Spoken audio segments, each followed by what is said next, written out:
Hi everybody, welcome today to again, here's my kids graphics Zoom room. I have two awesome coaches, players, administrators, just generally great people. Looking forward to talking to them. I have Stephanie and Teresa. If you want to introduce yourself, that'd be great. So everybody knows who you are. Yeah, hi, I'm Teresa Rook. I'm a second grade teacher and I coach for ODP, Eastern Pennsylvania, and PA Classics currently. I'm Stephanie Clegg and I work for UWS as well as a digital marketing agency, and I also coach ODP in club. Awesome. So we've got two coaches, but let's talk before you coached and you still play. So can you tell me about playing as a child? What's your earliest memories and which club and what area did you play? I think my earliest memories, my mom was my first coach, U6. She lugged the big metal goals around and put them together herself and set them up for every practice. And then my dad started coaching me a little bit, as well as my brother, and I would follow around their team and chase them around and try to play with the older boys in Lancaster County. So it was CVU soccer, Conestoga Valley. Oh, awesome. Steph? Yeah. Well, I kind of grew up around soccer. My dad lives soccer. So, but my earliest memory is when I was like 4 or 5, and my parents signed me up for rec. And I just remember like a swarm of kids running towards me. I had the ball and I just sprinted off the field, locked myself in the van and refused to go out. And then my parents convinced me. I threw a fit, of course, because I'm stubborn. But it was the best thing they ever did for me because I would have been missing out for sure. That's awesome. So from there you obviously played club ball, then you played for your high schools. Can you tell us a little bit about that journey? Yeah, I played on an all-boys team for a little bit with CVU soccer, and then a team called the Cosmos out of Hempfield. Played for FC Delco a little bit, Leeds, which is now Classics, and then ended with PA Strikers.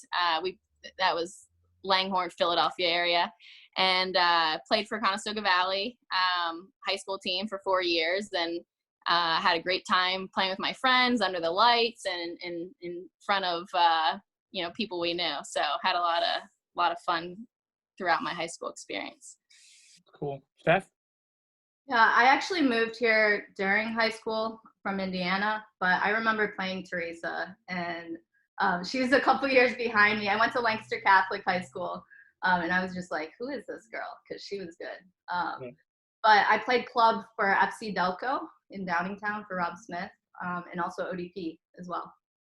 Cool. Awesome. And then from there, obviously, you went to school. What school did you go to? Did you play? What position you played? And don't be shy, give us some stats. I went to James Madison University, a Division I college in Harrisonburg, Virginia. They play in the Colonial Athletic Association, the CAA. I had an awesome college career. I had an amazing coach who became like a second father to me. Shout out to Dave Lombardo. We did end up winning the CAA in my senior year. We always said, I said that couldn't leave college without a CAA ring.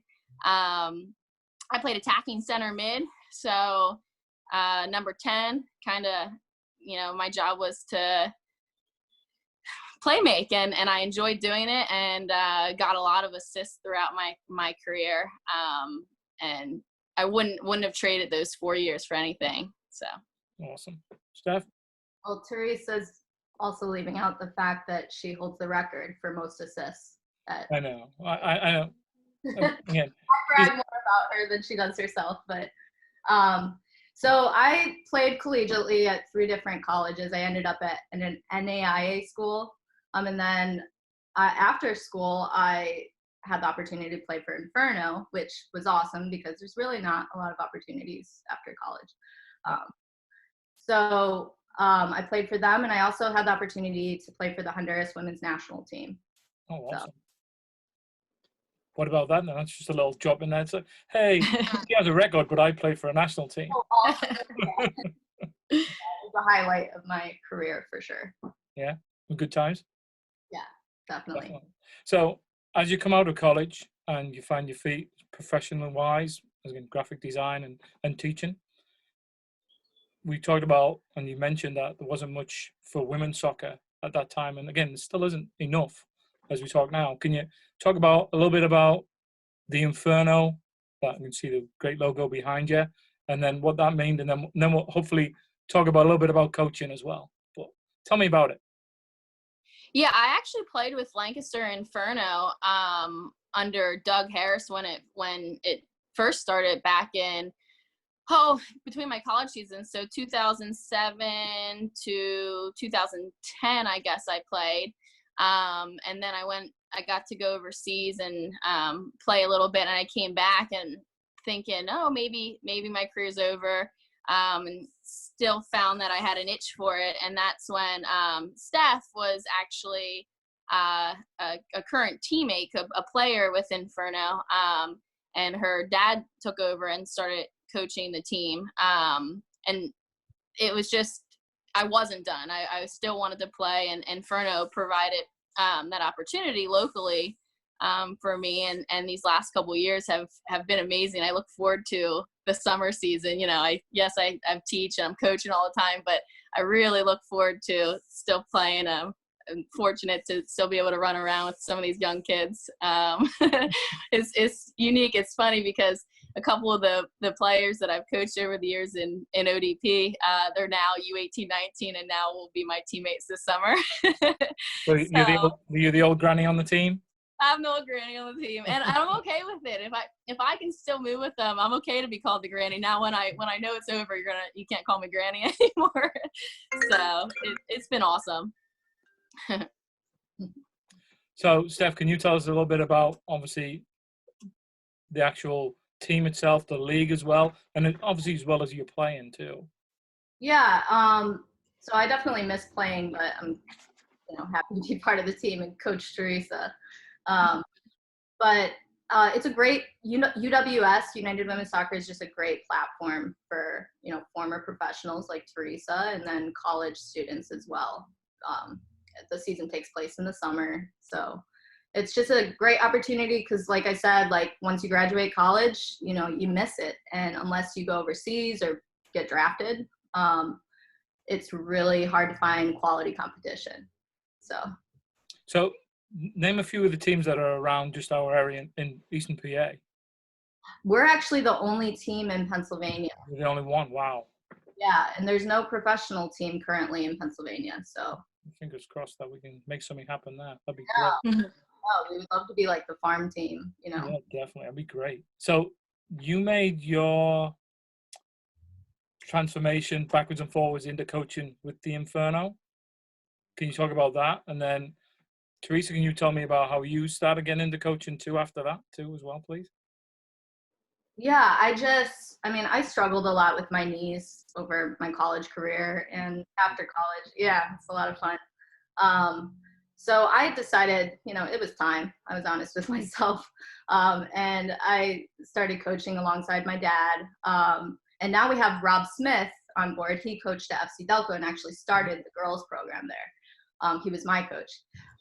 So I started coaching there. I coached collegiately as an assistant coach and also club for PA Classics. And now ODP, this is my first season. Awesome. A lot of fun. Now the old timer down there with her, yeah. her long hey, that's older. career. I guess I started like in high school, just like with like helping older coaches out that had young teams, just because I wanted to get involved some way. And then when I was done playing with PA Classics, I actually helped coach. When I was on PA Strikers, one of my last years playing with them, I went back and helped coach their teams for the last couple of years that they had a team. And then ended up with Penn Legacy, and we merged and came with Classics. But about 5 years ago, Mike Barr, thanks Mike, reached out to me to coach the Lancaster district for ODP, and I started as an assistant for the first year, and then gotten into the head coach role for the last, I guess, 4 years now. And it was really enjoyable for me to be asked to do that, and kind of give back to a program that gave so much to me growing up. And I'm not just saying that because we're talking to somebody with EPYSA. I really had a strong group of players throughout our area growing up, and we had a lot of fun and a lot of success, and created some lifelong relationships that I still have and from soccer. So that's awesome. So then in coaching, we know obviously if I say what's the hardest thing, it's not being able to get out there and move the ball yourself. What positive and not so negative, but things that is a little bit difficult coaching rather than playing? What's the difference? What have you found? What's the major shift? And again, I'm talking to a professional teacher here, so Steph, we'll let her go first, and then we'll steal the answers from her. I always thought that getting into coaching, I would struggle and have a hard time because I'm really competitive. I was going to say was competitive. I still am very competitive.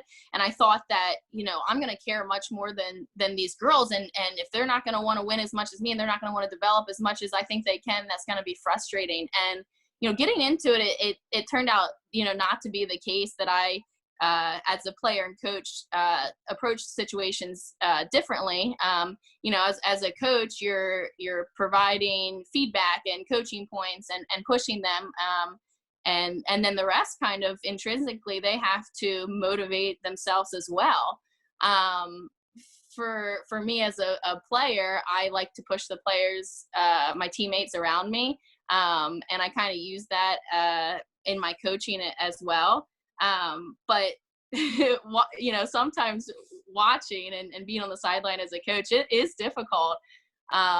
It's not the same as playing, but it's fun. I've been able to coach some older, U18, 19 teams over the past couple years with the club, and I'll hop in with them every once in a while and, compete with them and try to show them up. And with my younger teams, it's neat to be able to, show them things that I want them to do. But, once they get in the game on the field, that it's up to them to perform and go at it, You got to follow all those big, long words and that huge amount of time that you stole there, Steph. Well, I kind of agree with you, T. Like, it's hard sometimes just to watch because you definitely want to play. I mean, although you're still playing, I'm retired. But, it's awesome to take what you learned over the years and help those young players. That I find a lot of joy in that. Yeah. Well, this one's to you, Steph, since she monopolizes the time. She being the old lady there. Tell us what's happening with the actual league at the moment, obviously with the pandemic going on. So where are you about? And again, I know it changes day to day, but kind of where's the league at the moment and the team? We're going to potentially have a modified season starting mid-June, get some friendlies in.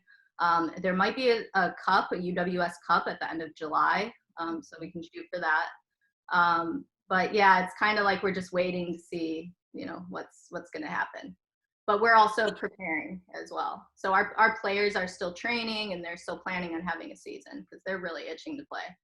Absolutely. And then tailoring on that then, so you had pretty successful seasons past. Can you tell us about that too? Yeah, back-to-back East Conference champions. Thanks to his leadership, and just an awesome core group of players. Everyone just bought into what we were trying to accomplish, and everyone's hungry to win. Yeah. That's the goal. And so then obviously going forward this year, hopefully we get that cup if we get in the modified season going. So looking forward to next year though, again, as most people are nowadays, how does a player, how does a girl coming out of college or still in college get involved within the league and with your team? I would just recommend going to the website, UWS Soccer, and seeing which team is closest to them, because it is the best league you could be in as a college player, and contact those teams and look to try out. I mean, it's pretty simple. Some people think, they get intimidated, they don't come out to tryouts, but once they see some of their friends are on the team, they're like, hey, maybe I could do that. So just get in touch with the team and see. Yeah. Cool. That'll be awesome. So we're going to do a little quick fire round to keep you on your toes. Who's going to go first? Steph or T? Want to go at the same time? Same time? Like blurt it out? Sure. Well, she talks over everybody anyway, so it's normal, right? So here we go then. Wow, our sheets. Sheets. Sheets. I thought we were going at the same time. What took you so long, Steph? And like, it's not a thing to like eat at a gas station. Over Admit it, you couldn't understand Gary. here. That'll be the first. They're okay. Oh, typical Zoom there. We have a call coming, so I had to knock it off. So let's go again. Here we go. Gatorade or Powerade? Powerade. Score a goal or an assist? Scoring. Assist. We had more in common. Beep test or 2-mile run? Beep test. Playing in the rain, playing in the snow? Right. Oh. Oh, I guess rain. Turf or grass? Grass. Nice turf or nice. Well, it depends. No, turf can't be nice. Turf is turf. Grass is better. It's Grass. Nice grass. Yeah. Starbucks or Dunkin'? Starbucks. All right. Cleats or flats? Plates. All right. Well, I'm going to leave it at that and let you get back to your day, but I appreciate your time. Do you want to have any other shout outs? I know that Mr. Coach Barr always gets a shout out, but give us some shouts out. Steph, have you got anybody you want to shout out to? hi, Dad. Hi, Mom. Gary Stevenson for inviting me to do Zoom and then making fun of me. That's always the way. Always the way. Well, we'll see you on the field soon, coaching and playing, and then we'll talk from then. And then hopefully the season gets up and running, and we can get some people come on watch you play. It'd be great. Thank you. Yeah, absolutely. Thanks for having us. No worries.